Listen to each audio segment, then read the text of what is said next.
embodies of that pioneer spirit. Little businesses that have grown into big ones because it's a place where one man, any man, can do things on his own. Indiana. First decided to kind of do this paper to pavement thing. I had to go in the think tank on the name for the channel too, and it all boiled down to everything I do, whether it be build a car or interior, it doesn't matter. Everything starts from a drawing, a pencil drawing on paper, and then the goal is to be on the road or the track or wherever with it. Paper to pavement was so obvious that it almost seemed too easy to do, but it just sums up everything that I'm trying to get through here just perfect. Introduce to us why a NASH dragster. This is the third or fourth NASH Metropolitan I've owned, and I always dreamed of building a NASH hot rod, never really a dragster. And then with the altered, it was kind of like my bug is an altered. I knew the recipe to make that work, so I thought the NASH Metropolitan just always stuck because I've wanted one since I was in high school. How did you find the NASH? So I was at Rockin' Race and racing the bug for the first time at Rockin' Race. Everyone's question every time I get a car done is, what's next? You know, what car's next? My friend Kara was actually talking to me at US 42, and she's going to be on the cover of the issue the NASH is in. We were talking, she wanted to know what my next car was, and I told her I was real specific on a NASH Metropolitan. I wanted an older car so the NASH fit into it perfect, but I wanted the newer body style of NASH Metropolitan. So the body style is the same, but one has a trunk lid. I wanted the trunk lid. And I wanted a yellow and white car. I was real specific. And then Monday morning, someone calls me and they have one and tells us to come check it out. And me and Walter jumped right in the truck and went and checked it out. I'm Walter Gurr, one of Mikey's older buddies. A lot of times Mikey will just call me out of the blue and say, let's go do this, let's go do that. So it did surprise me. He said, let's go to Lafayette to go look at a car. And of course we talked about what he wanted to do and how he wanted to do it. All the way up there, of course, when we got up there to see it, we wasn't surprised what we found. It was a very nice car. Been a good one to restore, but you know, better as it is now. But the guy was super cool. We got there, he showed us around, showed us all of the stuff, and then this car was just kind of the bastard child sitting around, the only car he had that he just didn't see any value in. And he really made that evident when he priced it to me. I mean, it was the money in my pocket took the car home. It wasn't much. Like, he damn near gave it to us. Yeah, I drew the car months before I ever found the car. I like to do that. In a perfect world, that's what I would do every time, is draw the car, come up with the idea. Then you start looking for things that are priced right, are closer to your home, so you don't have to get stuff shipped in from Italy or wherever. But with the name of the car, it came before the car too. The car was already named, and it was because I knew I was doing a yellow and white car. And I just kind of go into a think tank of all the names, and I base names off of the word NASH, the word Metropolitan, or just the color. And this so happened to be the color, and when I thought banana hammock, it just made me laugh, which is usually the perfect way to pick a name. So now the easy part's done, which is the drawing, the idea. And in finding a car comes a laundry list of problems. Biggest problem is money. I build these cars with close to no budget, and I'm not saying no budget as in, oh, sky's the limit, I don't care how much it costs. No, it's got to be as close to the number 0 as possible. So when digging, when finding cars, I look for rough ones. I don't want to take a car that's could easily be put back on the road, and a lot of times it's titles. You know, it's with a race car, I don't need a title. I want a VIN number on it so I can make sure it is not stolen. But other than that, I don't need paperwork to drive it on the street. I know I'm not going to drive it on the street, and that makes the car cheaper. So get the car cheaper with no title, then comes condition. Is the car rusty? Is it dented? Which do you prefer? You know, and with me, my skill set, I would rather there be rust because I'm cutting it all out anyway. I just don't want it crash. I don't want it beat from one end to the other. Looking at cars, you get on Marketplace, you get on all the social media sites and the internet just digging up trying to find cars. I want to buy one car and that be it. It have everything that I need. Sometimes that can take months. This just so happened, the universe wanted me to build this car. I drew it, I talked about it to someone, and then immediately someone called me and had the exact car and wanted it gone. He didn't care about the money, didn't care. He wanted to see the car get back on the track and have fun with it. What happened with this whole filming the process of the banana hammock? What led to all of this was everyone loved my bug so much, and everyone wanted to see the build, wanted to see more videos, more pictures, and I didn't do it. I just locked myself in and just grinded it out to get it done as fast as possible. And I talked to my brother, because he's a very artsy guy, and I told him, I said, would you be interested in filming this with me, for me, doing the editing and everything? And we were just going to make like real simple videos. We weren't planning on getting this in depth with it. The main reason is my brother won't probably say this, but I will. He's not a car guy at all. He could care less about what's going on with these cars. So it was cool that he was willing to come up and help me like he was and help me set the equipment up because I knew nothing about it. We finally got to where we're walking around and rolling. I mean, there's videos that me and him took where we didn't even have pieces of equipment on, you know, and we didn't even know how any of it worked. So it was a learning curve from day one, whether it be the camera equipment or how to talk on camera, which is nonsense. You should just talk. Actually getting into the car, what do we need to shoot on the car? What do people want to see? What do they not want to see? And it was like going to school for it. School of hard knocks for it too. We were definitely not professionals in any stretch of the imagination. I built a car in 1 year, and I remember calling you the day before we started filming. We'd actually just bought our camera and everything. So I thought, if I can get Trent to where when he goes on his tours to take pictures for the magazine, if he could stop in here and kind of coach us along the way, it would be awesome. And then you ended up moving into the area, and it just worked out awesome that you took over, and everything started turning out a lot nicer. You knew what you were doing more than we know what we're doing. I bring the car inside, and the very first thing I did was cut the wheel wells into the car. I did that the day before I got the steel for all the chassis. Oh, I put the word out that I was looking for 55 Chevy fenders that weren't too nice to cut up, which is the key here. I didn't want to spend $1,500 on fenders, first off, but also I didn't want something that could be used on a car. So I put the word out, and my buddy Ryan Pope got a hold of me and said, hey, I've got 55 Chevy fenders off a dirt car that the tops are just roached. The only thing good is the wheel opening. Perfect for me, absolutely perfect.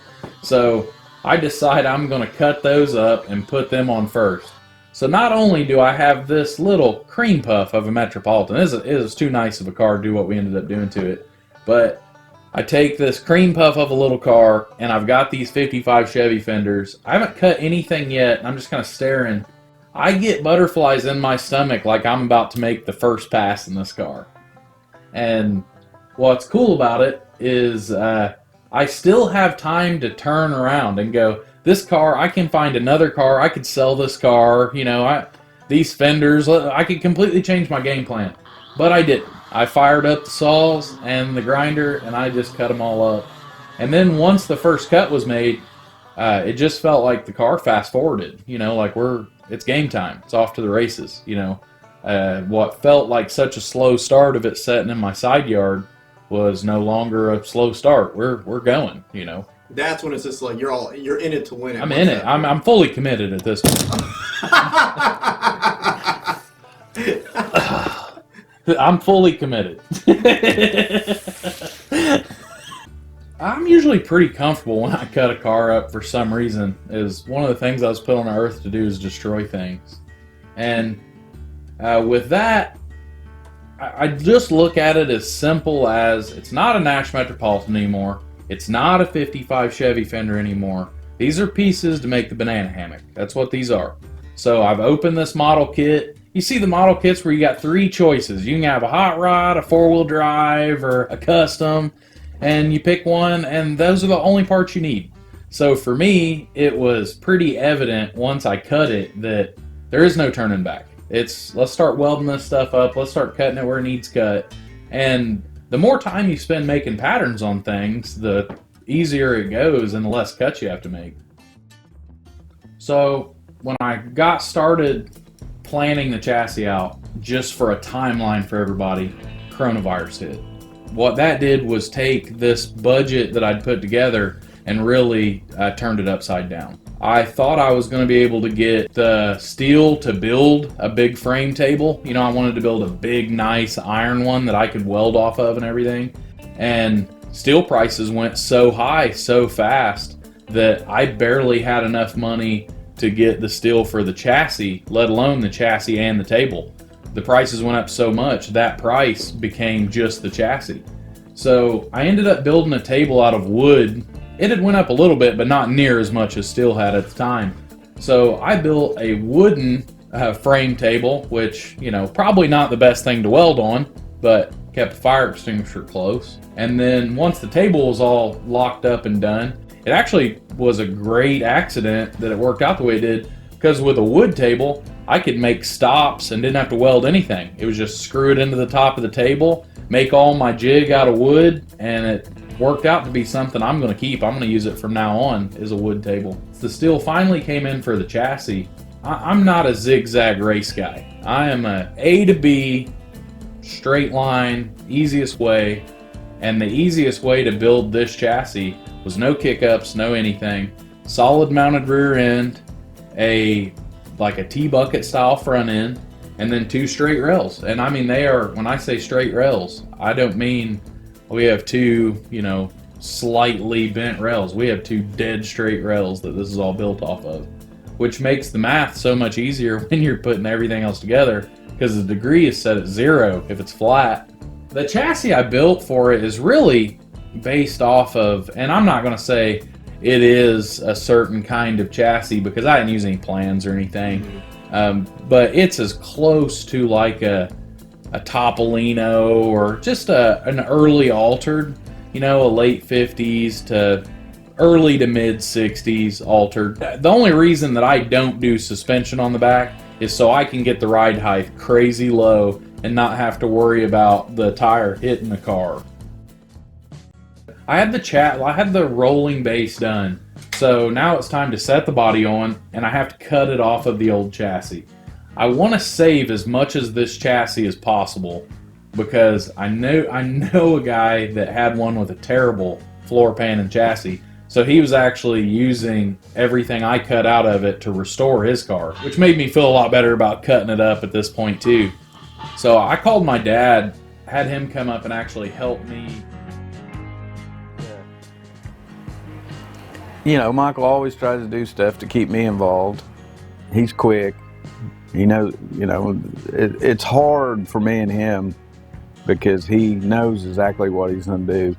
He's built it through his mind several times. Yeah. I'm not like that. I when I touch something, that's when I kind of start on it.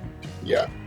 And it's probably the reason why I don't get them done as quick as him, but we're different. So we've been cutting for probably, I don't know, what would you say, 4 or 5 hours? Probably 4 or 5 hours. We think we've got everything done. We made some reinforcements in our rafters. Went and got the winch and kind of made a thong around the car. And hopefully we can lift this thing up and just slide this chassis out from under. It's what we're going for here. So we will see. Now, I got some awesome footage of you guys getting this body off. And do you remember anything about that day, taking that body off? Yeah, he was super excited. I mean, it's like opening up a present, you know. I originally thought that a NASH Metropolitan had a chassis. Like, I thought I was going to be able to lift this body up and then cut the floor out. I learned really fast that I was wrong. Not only is it a unibody car, it's a unibody car clamshelled in between 2 pieces of sheet metal. So everything I cut was anywhere from 3 to 4, 6 layers thick. So all my saw blades were just going out fast, really fast. Then once I started cutting it, the car started sagging, and I thought, well, this is the worst case scenario. So I had to reinforce my building to put the winch in the roof to lift the car up while I was cutting it out, so the weight of that chassis wasn't going to fold it in two once it started going limp. Everything I cut off of this car, or unbolt, or anything, I don't just rip off with ill intention. I take it off so it can be preserved, reused, even if it's just to hang it up on the wall. That's better than throwing it away. So I'm trying to do all of this car with no waste in mind. Even pieces of sheet metal that I cut off of certain sections, I set aside and saved later to make patch panels out of. I mean, that's how much money I tried to save on the car and put back into the car what came out of it. It just, you know, the thickness of steel is the same on the inner wheel well that it is in the door. So it welds to itself better than a new piece of steel does. That is what we ended up cutting out today. So it's a full chassis. It looks so tiny. But made it happen.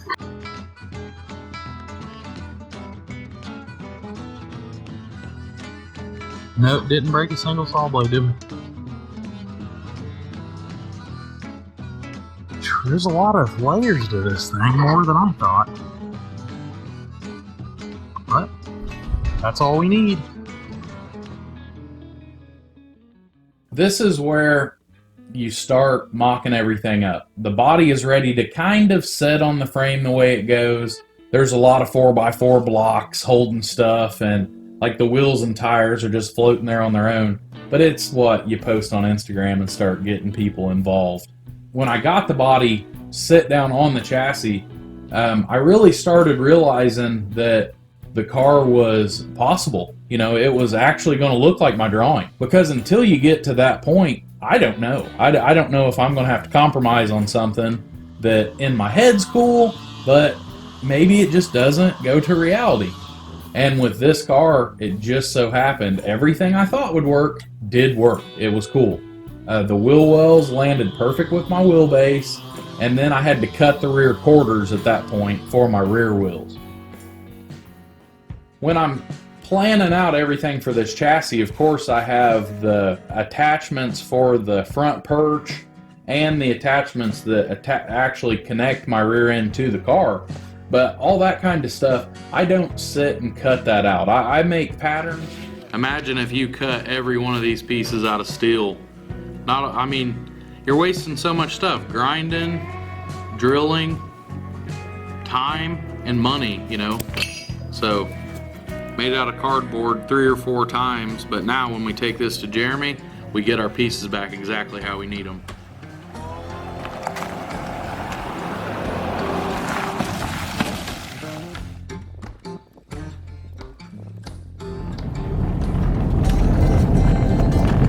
That's the real crossroads right here. Yeah, no joke. There's been more photo shoots of cars, that junction right there, than anywhere in Indiana, probably. Maybe in the world. Yeah, maybe even the world. How many cars do you shoot there? 4?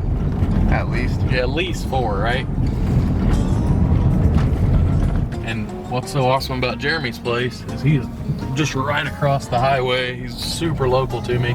His house is actually just right across the field. Every time I start one of the race cars, they call me and say it sounds good. Yeah, that's his place, just right up there on the hill.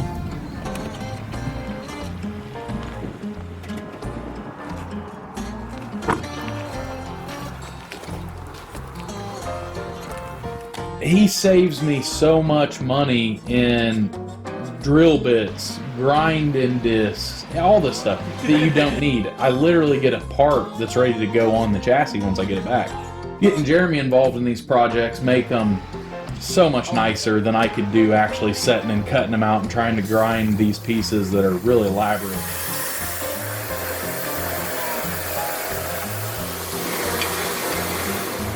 So I get all the pieces back from Jeremy, and then once we get them home, I don't even need to do a test fit. I've already done my mock-up with wood blocks and everything, and the actual mock-up was me making cardboard templates, so by the time I get them back, I'm ready to just weld them on. The last thing I had to do before the body could come off was I had to establish where the steering box was going to set and if it was going to clear the body. That's the last kind of tight fit thing I had to make. And once that was tacked in place and done, I was ready to pull the body off. With the body to come off, I needed a plan. The first time I wrapped straps around the roof and through it, kind of like a thong to pull it off. See, I ran this 4x4 from rafter to rafter, so we're pulling on more than just one central point on the building. Hopefully it won't pull it down. The issue with that is now I'm messing with a car that is lighter because it doesn't have the chassis in it. To pick the body up, I actually dreamed up this kind of lift bracket and made it out of a bunch of scrap steel. It was to actually distribute the weight, you know, like the lifting of the weight over the entire roof instead of just 2 points, because the only other way I had to do it was wrap a ratchet strap around it, and then it's going to dent it. So I needed to plan out a way to put it back on, which wouldn't have been a problem then. I could have lifted the body off with a ratchet strap, fixed the dents, no big deal. But you got to think, the next time it's going to see that chassis, it's going to be painted, it's going to be done. So I needed to make it to where it could safely, softly lift up the car and it be able to be controlled, because I thought it was just going to be 2 people putting the body on and off. So, and it so happened that it went on by itself. I mean, that I need to patent those damn things.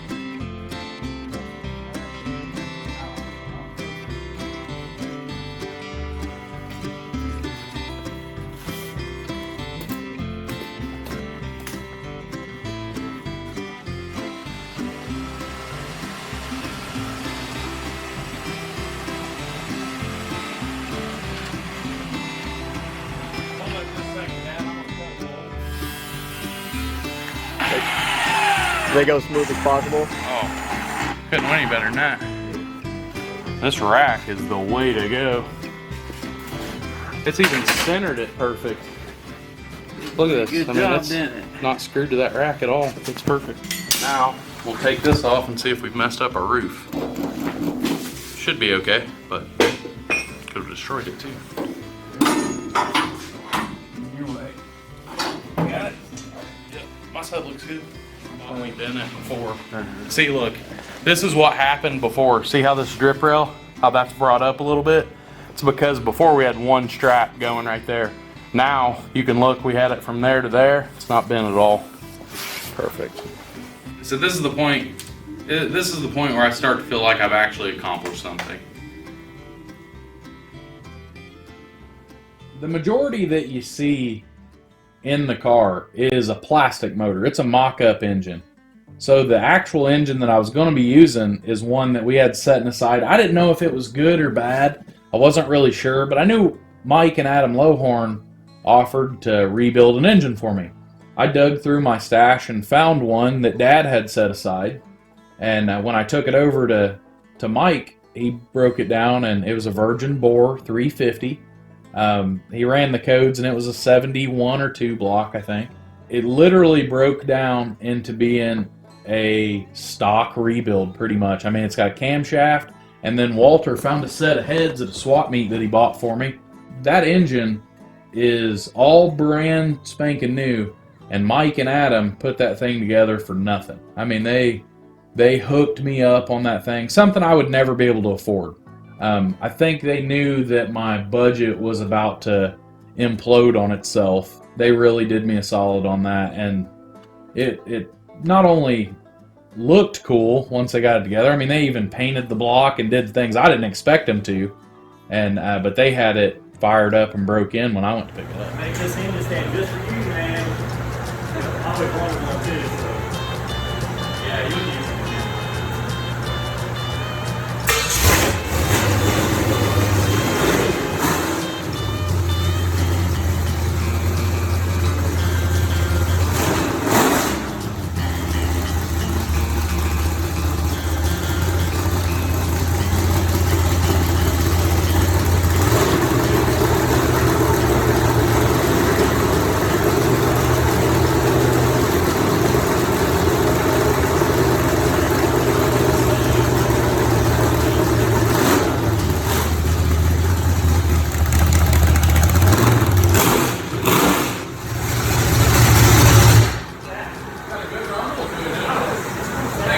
Cool. I mean, like I say, for a hydraulic cam, mild, stock bore, 350, I think she's going to be just fine. Another big part of recording all this and kind of showing the journey is not just the car and the parts. I really wanted to show the people that helped me out on these, and without these people, the car would never get done. So what's nice about this is almost as if I just called you and we're doing a story on the Hammock. If we're writing the story, if I go, hey, Mikey told me that you guys did the motor, how did that come to fruition? How did it start? And tell us that story. Oh, about the engine? Yeah. Well, we were on Facebook one day, and Mikey Brown, of course, he's always got these wild projects going on, and knew him from the Six Offender, the Bug, and he contacted me and said, hey, I want you guys to build me a motor. And I'm like, well, what are you looking for? You know, and he says, nothing special, just, you know, I want to, you know, I'm building a new car. It's going to be called a Banana Hammock, and he showed me pictures of this NASH. And I was like, man, that's cool. You know, I definitely want to be a part of that, you know. So he, you know, he brought me an engine. We kind of just tore into it, and of course he's, you know, he's like me. He wants stuff done right, but he don't want to spend an arm and a leg. I do all my stuff that way, you know.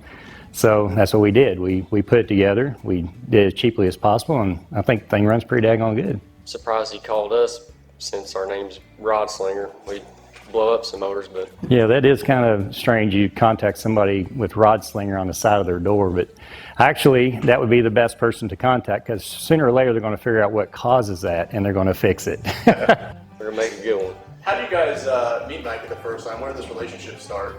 Probably just, well, actually, I think I met Mikey through Patrick Hampton, honestly, through Beatersville, car shows and stuff like that. And because them two always come over and pick on me and stuff, you know, picking on a little kid. And just formed a friendship through them two and car shows and seeing them at the drag races and stuff like that. But Mikey. Yeah, I met him, I think, for the first time, US 60, our nostalgia drags. I think he showed up in a little front engine dragster, which was I believe it was a 6-cylinder, inline 6. And a really cool little car, and got to know him there and realized that, you know, he's the guy that people were talking about that did the interior work, and kind of put 2 and 2 together. And yeah, just, you know, car guys, we eventually will meet each other, you know. But does it kind of make it special when you know it's going to be in something that Mikey's doing, because it's going to be maybe a little more entertainment, some humor involved into it? Yes, the cookie cutter stuff, you know, the LS swapping, air ride, you know, all that stuff's cool. But when Mikey brings in these little weird projects, and, you know, he's like, man, we got to be a part of that. That's just neat, you know. Just so cool when you see something that different, you know. Got to be different, that's for sure. You remember about the build yourself? Well, really, just gathering up the parts and helping Dad tear everything down, and keep telling Mikey, you know, what kind of, let's get this big cam. What about this big cam? He's like, I just want a cam. I don't really care what kind of cam it is. I just want a cam. But just helping Dad get everything tore apart and help him get the parts to fix it, and being here to help him put it all together. And it's pretty simple. I mean, we make small block Chevy run pretty good, so he come to the right place. It's definitely a special feeling for sure. I know a lot of people, they ain't as lucky as me.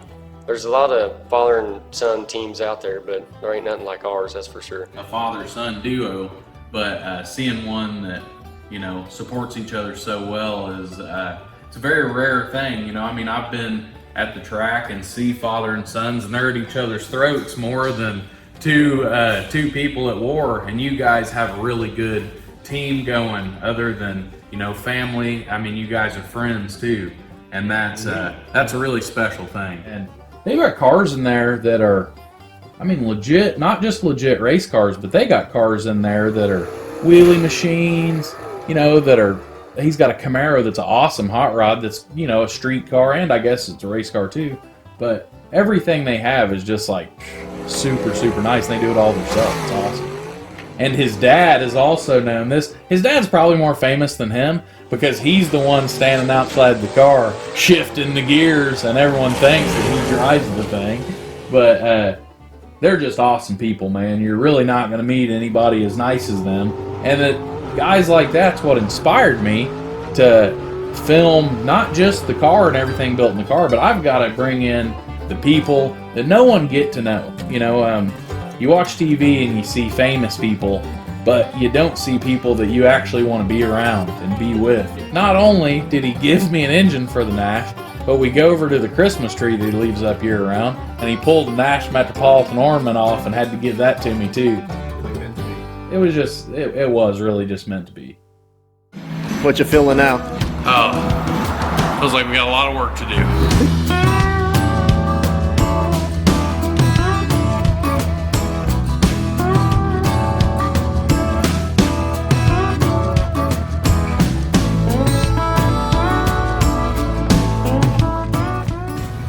How you feeling about all that? Oh man, so good.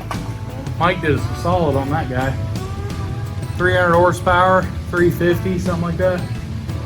Could be a rocket ship in this little car. So, I've heard this engine run, and I'm like a top fuel car running down the track with no brakes. I'm wide open, but I'm about to hit the sand pit at the end of the track.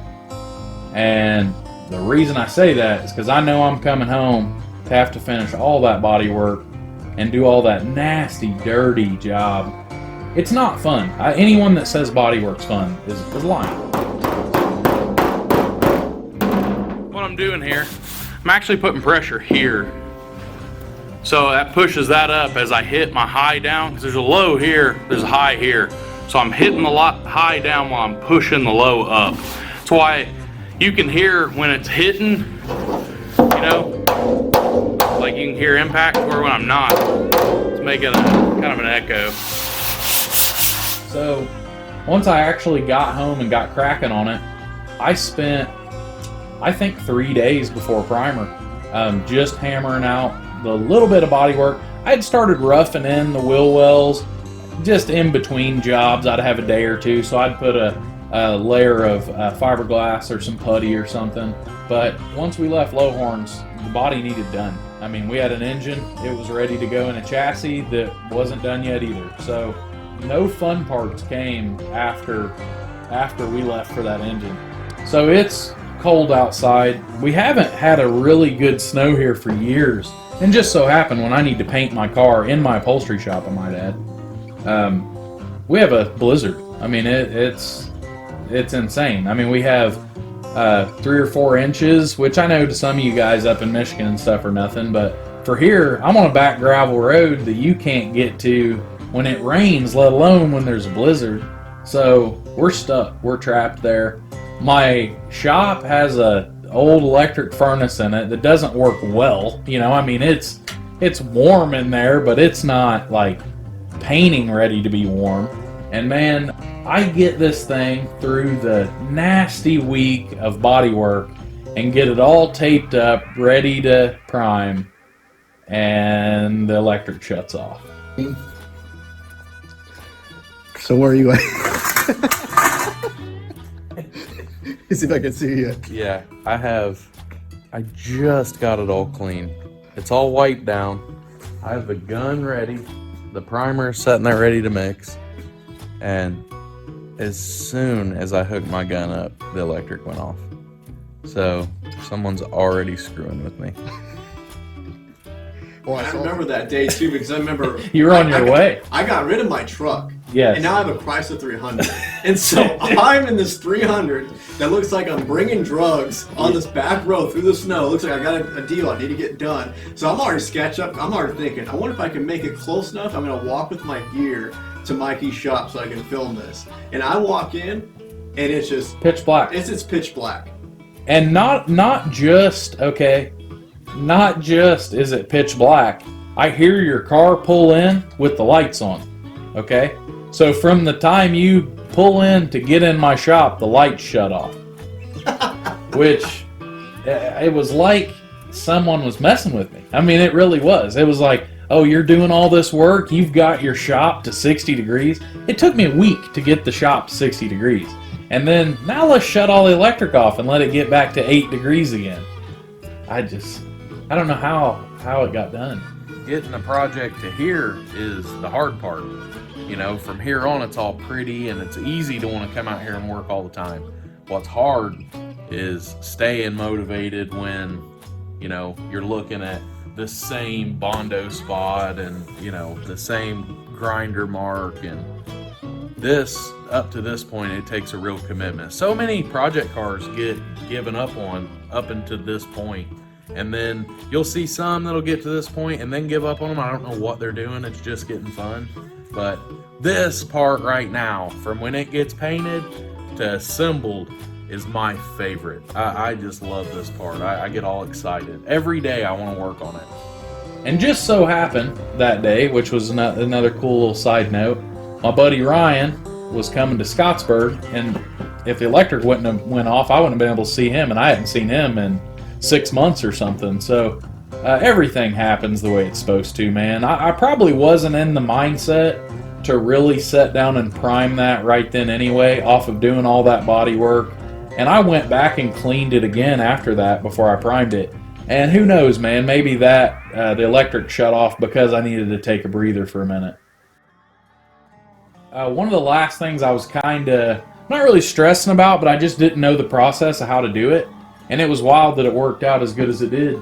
So before I went to Mike's, I was wondering, how do I get my fiberglass hood scoop to attach to my steel hood scoop without showing fasteners? I wanted it to be molded to it, and I've seen a bunch that just crack immediately and look terrible. Mike, a little backstory about him is he's a paint and body guy for 20 plus years. I mean, just an awesome painter, body man, just anything Mike Lowhorn touches. He's like Midas, you know, it just turns to gold. So I go in there and I look at his Camaro. He's got a 69 Camaro, and he's got this fiberglass hood scoop on this steel hood. So I asked him, you know, how do you make this happen? And he gave me a game plan on how to cut my hood and mold mine to where I would have zero effect on, zero chance of it cracking. Once I did my hood, I got it done, and I thought I was going to start on it and then you were going to be there to record it. And the way Mike told me was so easy that I had it done in an hour. So I have my whole shop taped up and masked up like an episode of Dexter. And to prime this thing, well, I prime it and then I have to wet sand it, get all of the, you know, all the little imperfections out and sand it out and everything before we paint. I know that I want a Volkswagen white. If it gets a beard hair in it, it's like 10 extra horsepower. That's the color we went with for the white. It's a pearl white, it's like a 1965 Volkswagen color. Every car needs a little bit of Volkswagen in it. Helps it run better. I use single stage urethane on it. Well, I get it all ready. I spray it this white color, and then once I unmask it, it looks gray. And I'm talking like, I thought it was slate gray at that time. And I had seen 1,000 Volkswagens that were that white, and they weren't that, they were white. With my shop being all masked up on the sides, the only thing that was shining off that car was the gray concrete. So, I mean, that was crisis averted. When I go to tape it up, I unmask everything and retape it in between every process. That way I don't have to worry about paint bleeding through or anything weird. Dad and my sister came in and helped me tape up all of the little stuff. By this time, honestly, I was exhausted. I mean, I had went probably 2 weeks straight, hadn't stopped, just to get the thing in color. Because I had another upholstery job coming in, and I had to get it done. So thankfully, they were able to come in and help me tape it up at the end. My fingers were about shot, just from painting and sanding, and I did body work before that. So without them, I would have never got the yellow sprayed. I'd have had to hold off on it. The yellow that's going on is a 55 Thunderbird goldenrod yellow. So it's bright but still soft, which is what I want. I didn't want like a school bus yellow. The yellow it was a hard color for me to pick because I actually don't like yellow on cars. It's one of the few colors that I always avoid when I do a car. So I kind of went into a think tank on what yellow cars do I like, you know? And of course everyone and their brothers like, well, just do it the American Graffiti coupe, you know? And it's not, I mean, when you really break it down, that's a pretty like iconic car, but it's a terrible color of yellow. I mean, it's awful. It's like implement yellow. It's not a good color. So I started going through and I just typed in yellow 50s cars, yellow 40s cars, yellow 60s, and I just literally went through pages and pages of searches. And then I found a 55 T-Bird, and it was goldenrod yellow, which already sounds cool. So I was like, you know, I'm gonna buy a little bit of it and do a little test to see if I like it. Well, they mixed me up a gallon on an accident, and when I went in there, as soon as they opened the lid, yeah, that's the yellow I'm looking for. It was just perfect to go with that white. Most people that know me, I don't even tell them that I am a painter. You know, I worked at an industrial company and all I did was paint equipment for 2 years. So that's always something I kind of keep in my back pocket. I don't like doing it, but if I've got to, and you'll notice on my drawings, the ones that I draw that aren't colored, I plan on someone else painting them. And then any that I have drawn that I color is because I plan on painting them. I have my idea done there. But I never want to stranglehold an artist, you know, if I'm going to have someone else paint it. The whole time I'm spraying this car, I don't really worry about much. I don't know why. I think it's just because I've painted quite a few cars. I just spray and just pay attention to my pattern and air pressure more than anything. But the actual spraying of it was effortless, man. I mean, it really laid down good. Process now. Well, I mean, as long as the tape doesn't mess up the paint when we pull it off, it's all downhill from here. Everything that goes on finishes it. Oh, I can't wait. Hopefully the snow will clear up pretty soon, or we can do some burnouts in it. So. And I'm not saying like, oh, it was easy. It was just, I didn't really have any issues when it came to spraying the car. It was one of the rare occasions that I didn't have any runs, I didn't have any solvent pop, nothing weird. It all worked out really well. So yellow's sprayed, and then I am just chomping at the bit to unmask this thing and see it all in white and yellow. Once I pulled the tape off, my heart sunk. I thought that it was too gray. I hadn't seen it outside. There's snow outside. You know, I can't push it outside and look at it.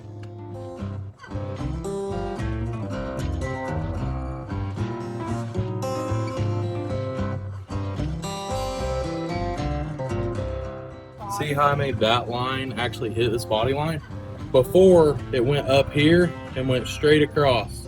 And there was like a gap here. But I thought this body line is the one to follow. And it kind of gives back to the back end too, how you cut that off. Yeah, I think so. That looks really, really good. Now, let's see if the trunk lid, the paint matches. It is no longer a wall hanger.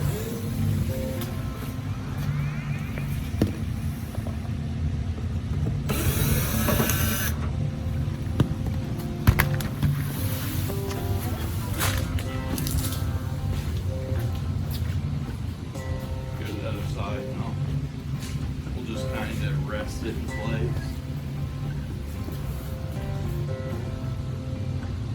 Oh no, it fits well, color-wise. That's perfect.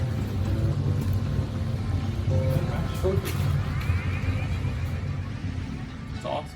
I just really like that, like all the lettering's back here at the back, loaded on the trailer, going down the road. Like when you glance at it, you're gonna go NASH Metropolitan because of the trim. You know what I mean? So I'm so happy with it. The whole idea was a NASH Metropolitan just kind of morphing into a race car. I still wanted that factory vibe to it, so I'm beyond happy with this. After it was all painted and it set for a while, we got it cleaned up pretty good. And then I had to figure out how to fasten this trim on. Not just that, I was out of money for the clips, I was going to use an old grill, and it looked awful. It was just terrible. I had a customer in at the time I was doing a Nova for, Dickie Copeland. He owns Dickie's Doghouse, a local shop here.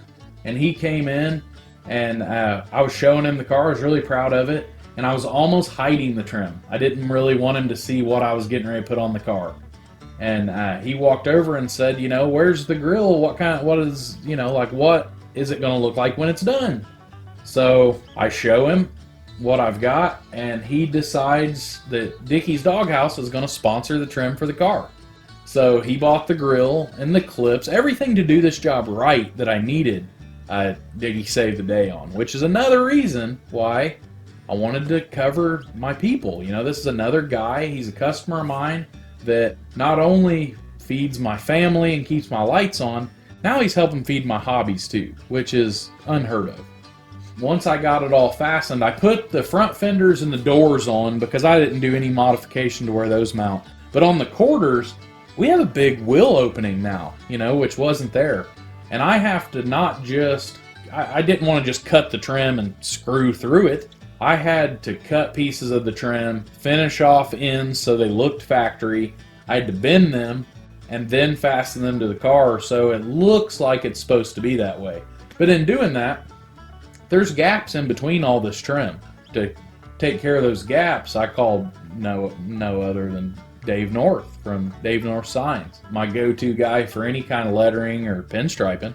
So he came in and did all of the finish work in between all my pieces of trim on the nose, on the back.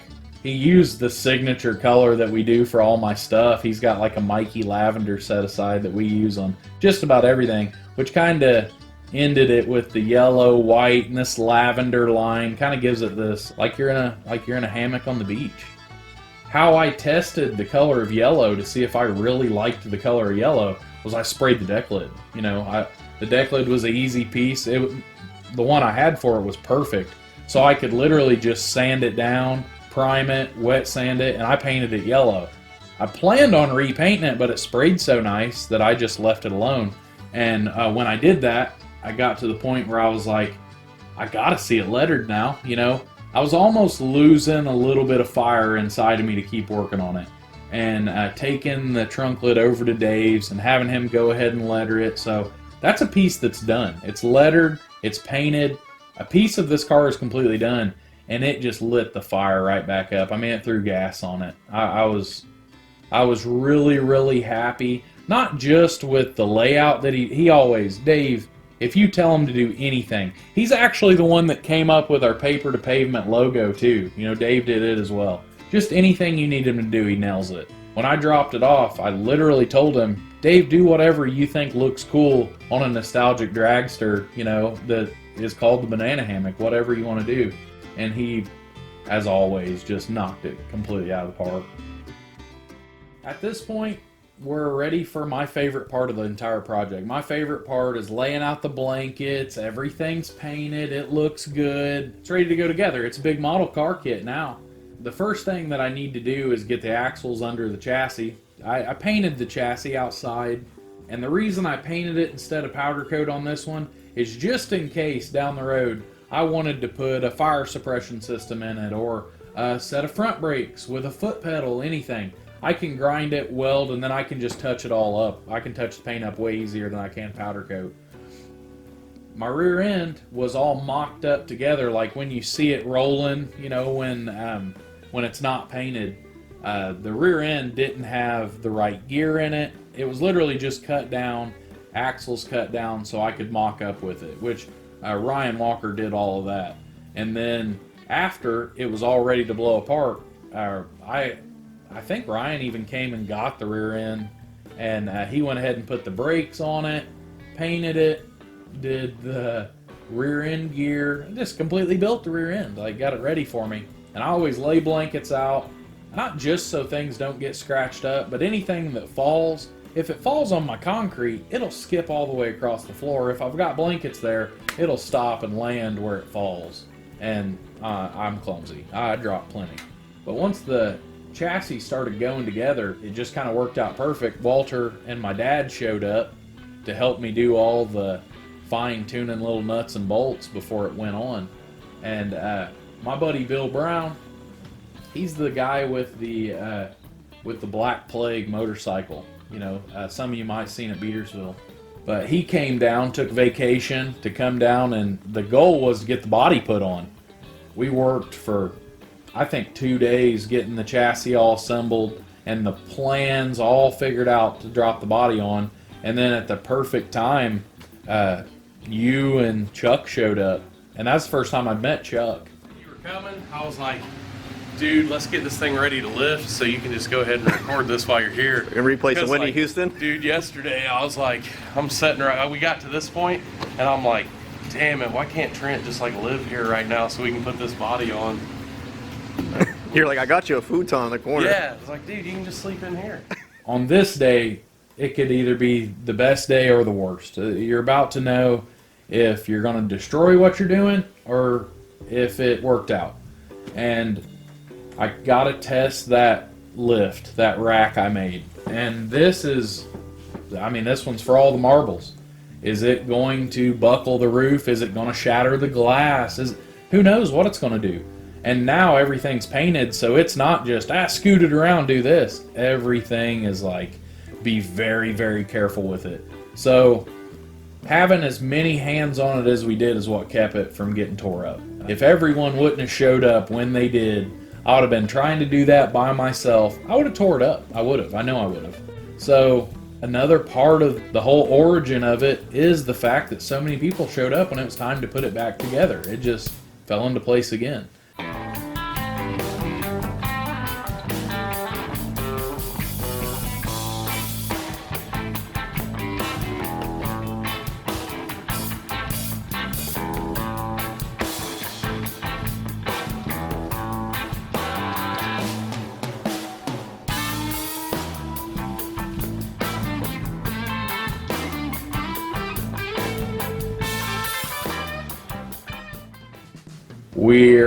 All of us are really excited because it looks awesome, and I am chomping at the bit to get the tires back on it so I can roll that sucker outside.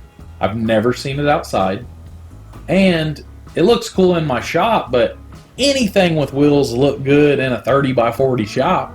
Does it look cool to the world? That's the question. God, this thing is so cool. Yeah. Dude, it needs a pike rust on it. No. It looks cool. It looks good, but I don't know what you... I wanted it, you know, a little above level, so perfect. Does it look cool to the world? That's the question. And that's one that got answered pretty quick after it was pushed down the ramp. Everything I had dreamed of it being was there. It was there. It was exactly what I wanted. My wife, my kids came out and loved it. Everyone... the reaction I got from the people on the property was exactly what I was feeling. Ooh, see that paint? So I felt like it was, I did it. I felt, not that I crossed the finish line, but that I could see it. You know, I could finally see that checker flag I needed to run through. So there's a part of that day that stands out to me, and I wanted to walk off and see what it's going to look like from the stands, which is an odd way to think of it, but that's where people's going to be taking pictures of it, and that's where it's going to be perceived by the world. So I wanted to stand back and really get the look. And not only did I stand back and like it, I liked it more. Like, the farther I got back, the more dramatic I realized that this car is so tiny in this giant world. And I didn't have it parked next to a 55 Chevy to compare the two, but when I was there, you know, in the moment, I can see this little thing is as cool as it gets. You know, it's perfect. The car is just, for me, you know, the car is no 100-point show car. It's not. But what it is a perfect nostalgic car for me, you know, for a guy like me. This car was always built in the intentions of someone else owning it. I love the cars. I like enjoying them while I do, but I can't keep every car. I've got to build these cars reasonable enough so I don't even make profit on these cars. I sell them for what I put in them, and the reason I do that is so that the people that get them, well, are my level of life, and they can enjoy these cars, and they will take care of them. You know, I can kind of cherry pick who I want to own these cars because they're priced so reasonably. Now it's time to make the car ready to move under its own power, which meant plumbing, brakes, electrical, little odds and ends, monotonous stuff. I got all that done. My buddy Walter showed up. You're going to realize I talk about Walter a lot. Walter not only helped me get the car, he was there once or twice every week helping me along the way. He laughs and says gopher, but it was more than that. He was moral support, cheerleader. He helped me measure, cut, all kinds of stuff. He helped me the whole way. And then when it came to this day, he was holding the fire extinguisher for us, just in case this turned dirty. All of the stress that had been away since we put the body on was back in full effect. Trent was nervous. I was nervous. Walter was more nervous than all of us. Transmission, at this point, was the only thing that I was told was new by the guy I bought it from, but I didn't know this guy. I bought this on Craigslist. I don't know this guy at all. It looks new. I think he's telling the truth, but I don't know. Until this point, I'm not really sure. I'm gonna go out and test drive it, make sure it goes in gear. And if everything's good there, we'll bring it back in and interior, paint a couple little brackets that I put on, take them off and paint them, and it's done. We're really, really close, man.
Hey, she works, bud. Oh, a little tweaking. Should be good to go. Man. How awesome is that, dude? The brake feel good, everything? Man, I tell you what, she's peppy. See that when I stomped it? Yeah. She took off right now. That'll be good, dude. It's gonna work. It's gonna work well. It's not as hard to get out of as I thought it'd be, to be honest with you. I don't know. Until this point, I'm not really sure. So when the transmission went into gear and actually moved forward, it was like an elephant was lifted off my shoulders. I pull outside and I do kind of a loop around to make sure. Grab the brake works. I put it in reverse don't work. And I'm thinking, what have I done wrong? What's going on? Is this transmission bad because it doesn't have reverse? What is the problem? It's a pro brake. It has a trans brake on it. I have to hold the trans brake button for the reverse to work. So I hit that button and then it's like, the car's perfect. There's nothing wrong with it. It works fine.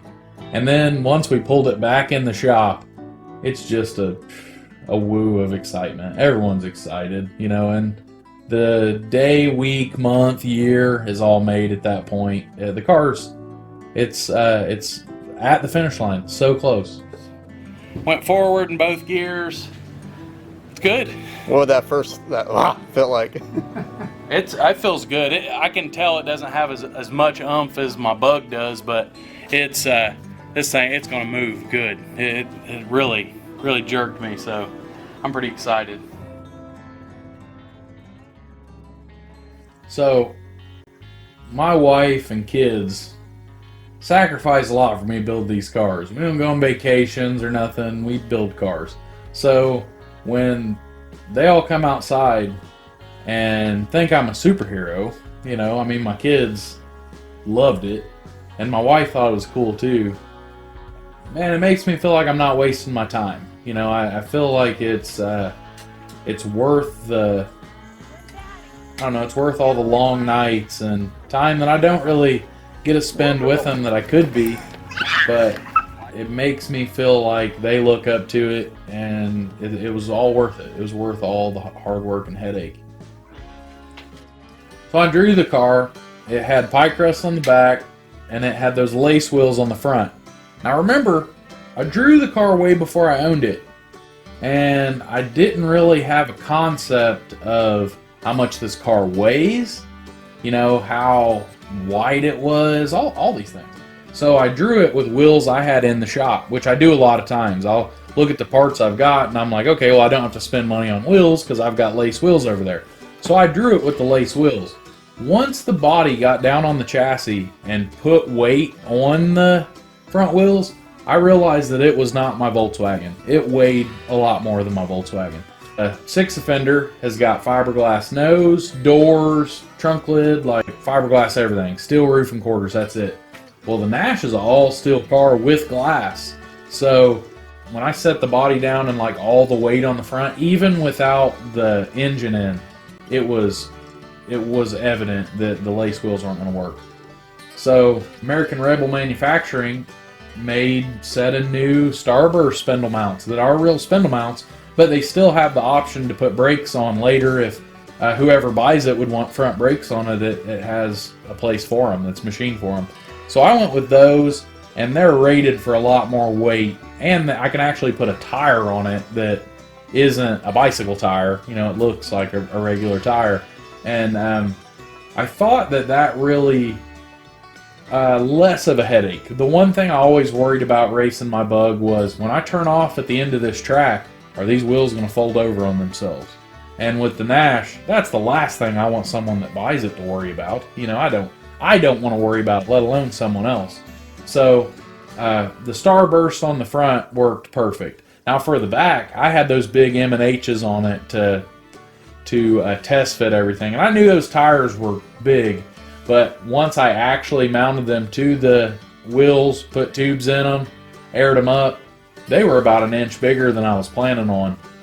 So to keep from having to raise the body up and get this weird wheel gap on the back, I decided to go with my original drawing and put pie crust on the back of it, which of course is not going to work as well as a modern drag slick does, but for a nostalgic race car, a pie crust, it's my look that I like. I love a pie crust, and every time I don't use them, I regret not using them.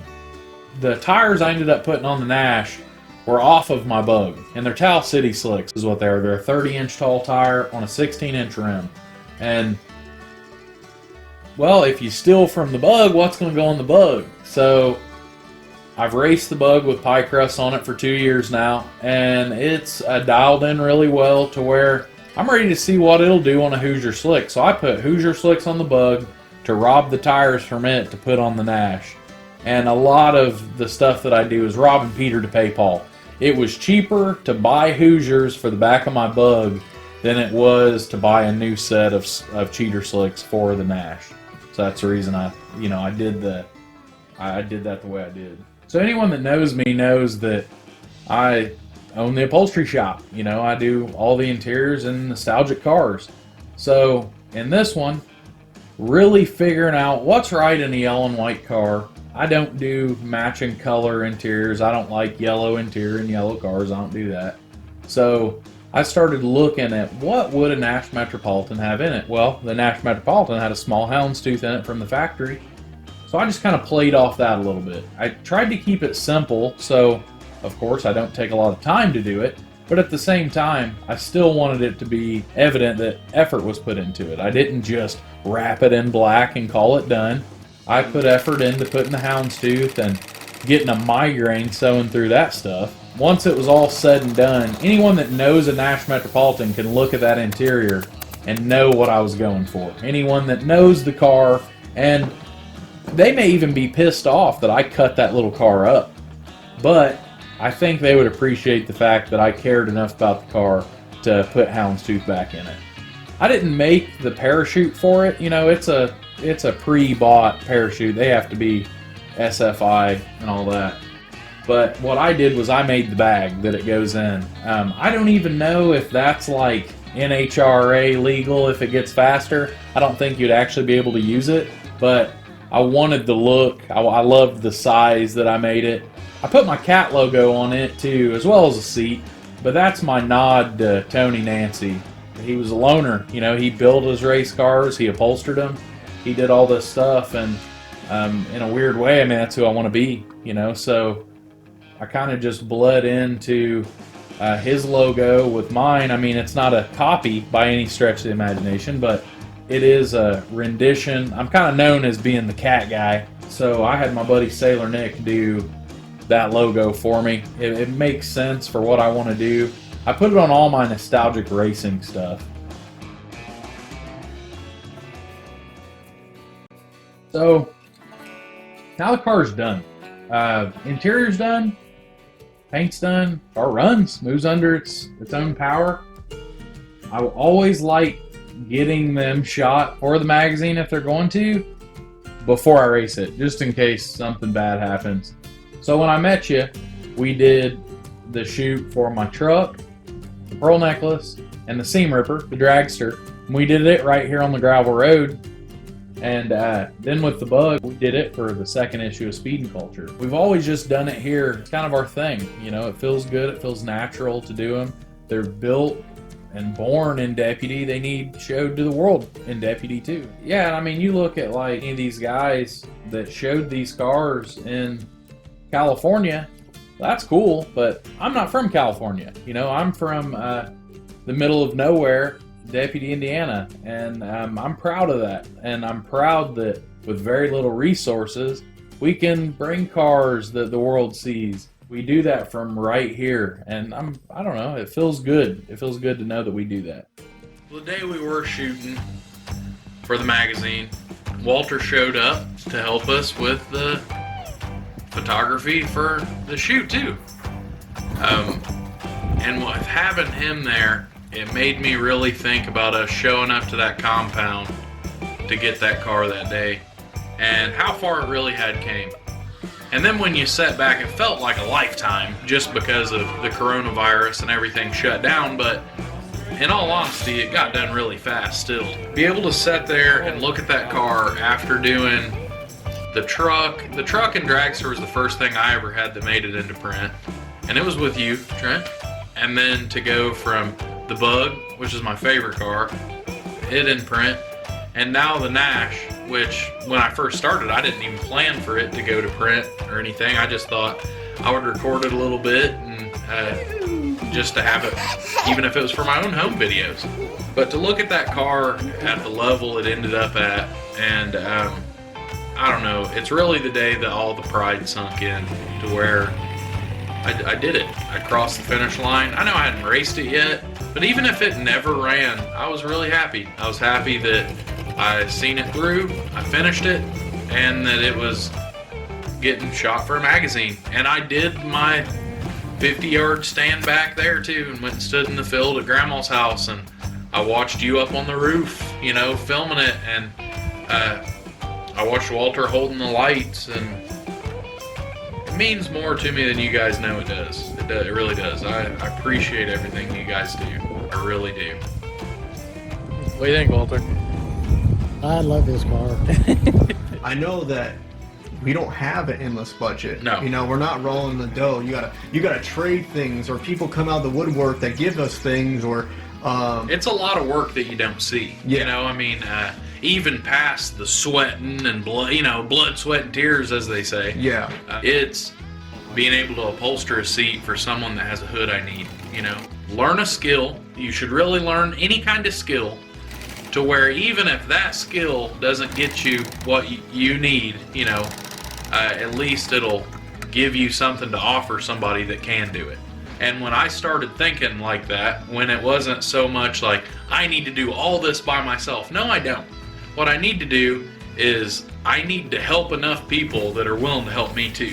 In doing that, on photography day, when you're sitting there getting a shot for Speed and Culture, I sat back and look at it, and I see Ryan Pope giving me the fenders. I see Mike and Adam Lowhorn putting that engine together for nothing. I see Ryan Walker building my rear end and driving up here every Sunday to help me bend tubes for the chassis. I see Walter there every single week helping me do anything without a question. And I see you on that roof taking the pictures and coming over with the potential of crashing your car in the middle of winter. I'm not just proud of that car, I'm proud of Dave North lettering the thing. I'm proud of Jeremy Lawfer cutting panels.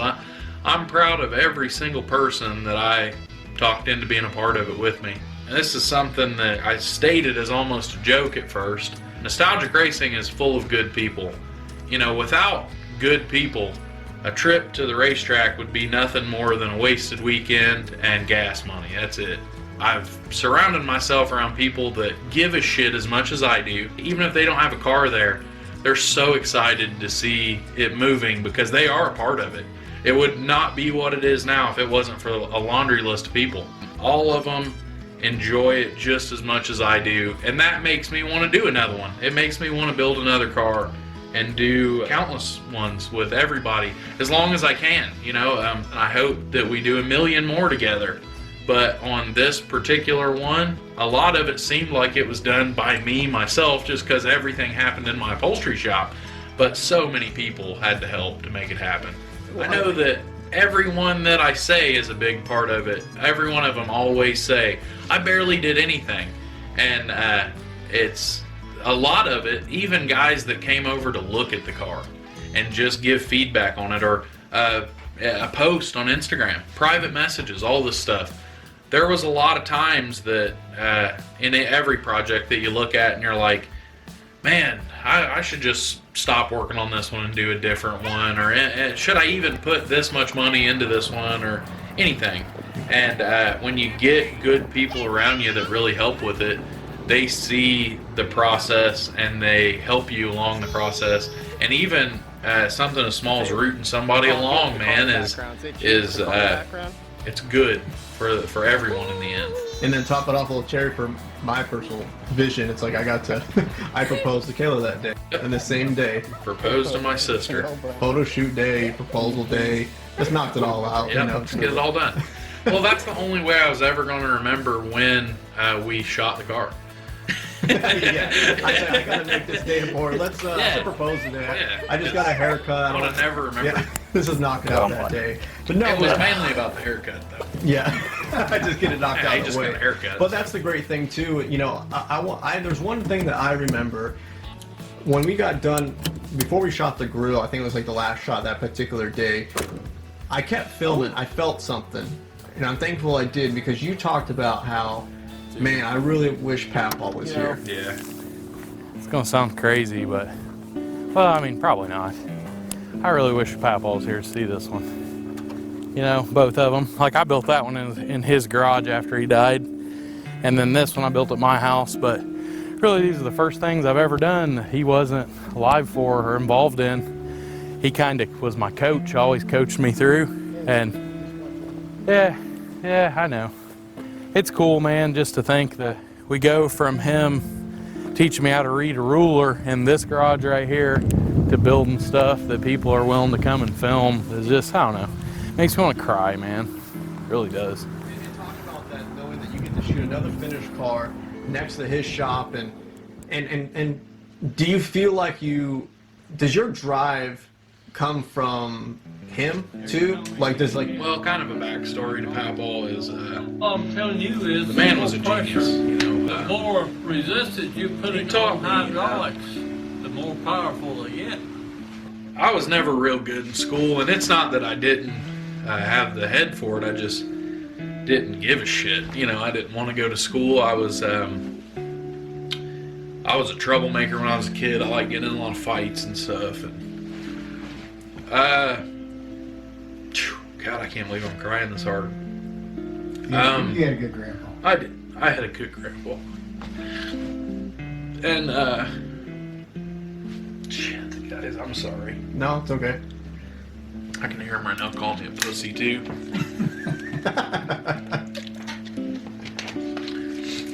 Papaw taught me how to weld, how to grind, how to drill, everything. He was a machinist by trade, but more than anything, if you need something built, he could build it. He was a phenomenal fabricator, and he didn't have the most patience of any man I'd ever met. You know, I really learned a lot while holding a flashlight.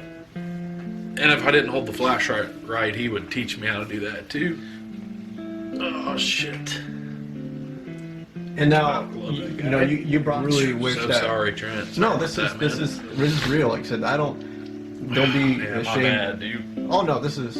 I don't want to say this is great. Like I was trying to make you cry, but in a sense that I know that's why it's so great about almost like the magazine. We got to put the comic, with him in it, because I like things to have feeling. I want things to be sentimental because we have more passion. Because it's easier for me to take time and film something that someone cares about. Every chapter of this build is beautiful people to have a great time, and it's all good vibes.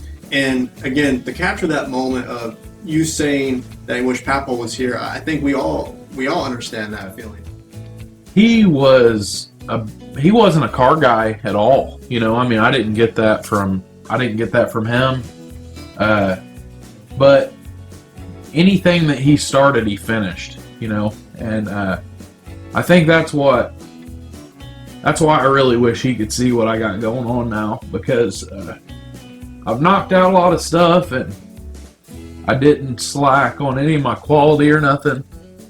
And even my upholstery shop, sorry dude, even my upholstery shop wouldn't have happened without him. He pushed me to do all that too, to quit the 9-to-5 and make my own money. He crippled himself in a factory, and he didn't want the same for me. And it was a noble profession. He kept a lot of vehicles on the road, working in a diesel company, but he wanted everything in the world for me. And I just really wish he could I just really wish that he could have been here to see this recording, not just the effort I put into it, but the effort all my buddies put into it too, because I was really proud that my grandpa got to meet all my friends. And he always said, for somebody as young as you are, you've got the best friends. And he was right, I do. So, it's race day. We get there a day early because I want to make some shakedown runs on Friday, so we're fully prepared for Saturday's race. And we get there just in time for the rain, so weekend starting off great. And the next day we get up, go back over there, and it's my sister and Trent came along, and I had both of my kids and my wife there with me. And Ryan Walker was there racing too with us. We kind of have like a little race team. I drive the car for the first time over 3 miles an hour, and it's got a wheel wobble so bad that I can't drive it. It won't even drive, let alone race it. It's impossible. So I go to the end of the track. I was going to do a launch, and I knew on the way to the end of the track, there's no way it's going to drive. So I was not only sick because I wasn't going to be able to race the car, I was sick that we weren't going to have action shots for the magazine. I was sick that I had Walter and his wife on their way. I had my buddy Joe coming down from around Chicago to see it.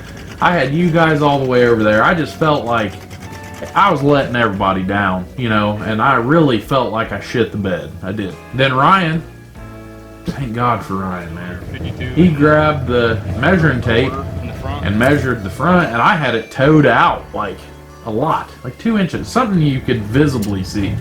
I don't know how it happened, but between some time of adjusting the front end, I had taken that tire, and I don't remember doing this, but sometime I had taken it off to paint it, and I had taken the tie rods out, when I put them back in, I didn't put them back where they were. I just screwed them back in and didn't go back and check it, which is a very important lesson that I needed to remind myself, is to always take a day to go through all the nuts and bolts, check everything. So once we got that aligned, I went to the top of the track, held it on the trans brake and let loose of it.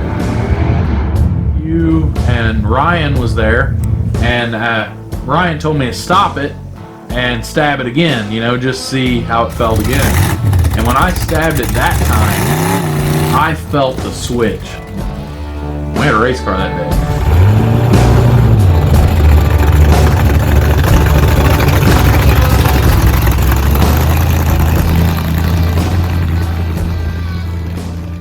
So, the nitro turned to butterflies again. Just so happens. I don't know what it is about pulling into the staging lanes that just cramps your stomach. I mean, it's, I don't know. I don't think I'll ever get used to it, even not in a new car. In a car I'm used to, I get the same feeling. So, we get to the staging lanes, and I almost forgot how little my car was. Any car that makes a Henry J look big is a little car. And I got up there and I started looking around, and I felt like my car was half the size of everybody's, which is kind of cartoon funny, you know. You stare at a car so long. And when you look small compared to a Henry J, I just knew, like, oh my gosh, when this thing pulls up, people are gonna go crazy on the lanes. Yeah, and it did too. Like, me and Walter got there and we were talking, and there's one point where he opens the doors and says, "Hey, are you doing good?" And we just had to stop and look at how many people were looking at the car, you know. The little car gets attention. You know, it's not one you see everywhere. It was pretty cool, but the feeling, man, until you get behind the wheel, and I mean, trust me, my cars are not like some of these guys. They strap to rocket ships, but this car, I thought it was going to do probably an 850. If I'm being honest, I thought it's going to do an 850. My goal at the end of it, I'd like to get it dialed in. This is an 1/8 mile. I'd like to get it dialed in to where it'd run about an 8, is what I thought. And Walter is trying to keep me calm. I'm with him through staging lanes and through, you know, try to keep him calm. When you're a driver, you get very nervous. Because I've been down that road. I've been a driver. It's different. Try to keep him calm, try to keep him focused. And then by the time I got to 1 or 2 cars away, when I'm about to get in the burnout box, you're on your own. You're locked in, your helmet's on, you're strapped in. You're going to do this thing. You're going to do it. And it's kind of like the feeling you get before you get in a fight. You know? Multiple ones. So I get to the burnout box, and I do just a little easy burnout, and in my head I'm telling myself, just let it off the trans brake and then just drive it, just to make sure it goes, and then just drive it down the track. And there's something about staging that car and seeing the top bulb come on and that bottom that makes you forget all about that shit. And I just hold the button wide open and I let her loose, see what it'd do, and it surprised me.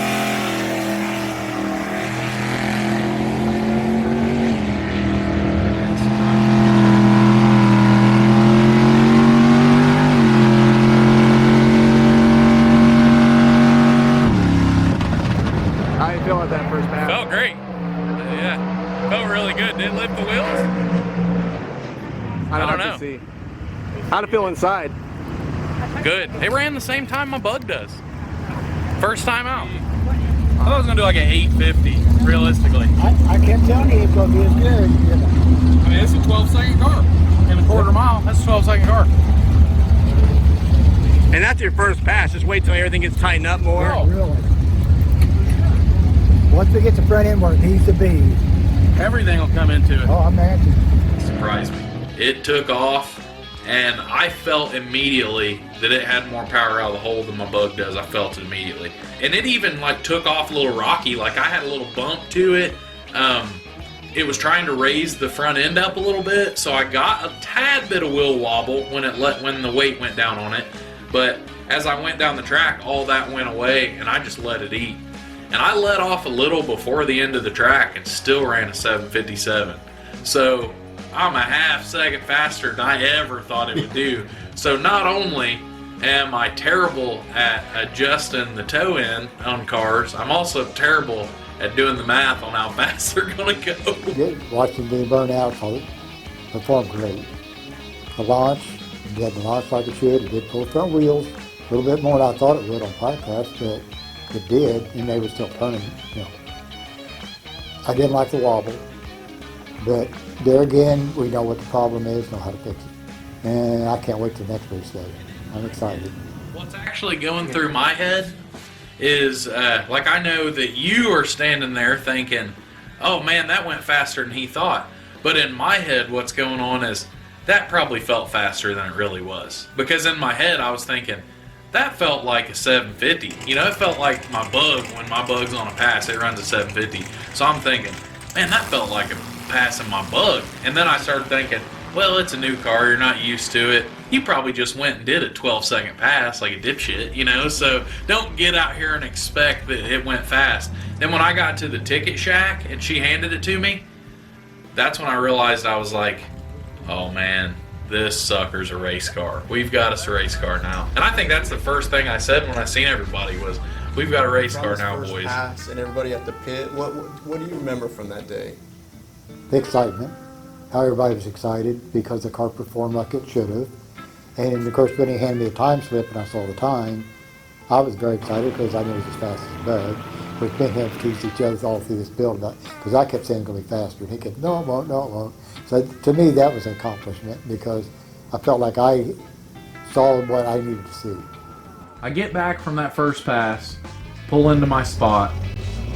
My heart's beating out of my chest. You know, I can't even, that's undescribable to somebody that's never done it.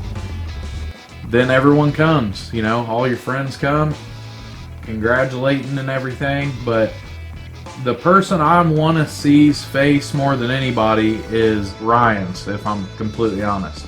Ryan is the crew chief. So if something's bad, Ryan is going to tell me whether, you know, you want to hear it or not. That Ryan's job is to tell you. And he's awesome about that too. Another great thing is get done and then he asks, well, what do you want to do? But when Ryan tells me that it looked pretty good, you know, he said that it shook a little bit when the front end came down, but all in all, it made a great pass, better than either one of me or Ryan were expecting. I didn't think it was going to do that. And he asked, and this is the question Ryan always asks, what's next? You know, what do we want to do? What's the goal here? And I told him we shattered the goal. You know, everything's done. Now all I got to focus on is making it do a clean pass. That's it. And Ryan is cool enough to say, okay, man, awesome, thumbs up. Let's just keep it safe. Instead of, I've seen some guys get pushed to the limit. You know, let's push it. Let's see if we can do this or this. And Ryan doesn't do that. Ryan lets me do what I want to do. It felt really good to know that he felt safe about it. I felt safe about it. Everyone was excited, so it was obviously entertaining. And my son and my daughter, well, my daughter more than my son, my little girl was so excited. Talked about it all week, you know, of the banana is what she calls it. The banana is an actual race car. It's not just a toy car, it's a race car.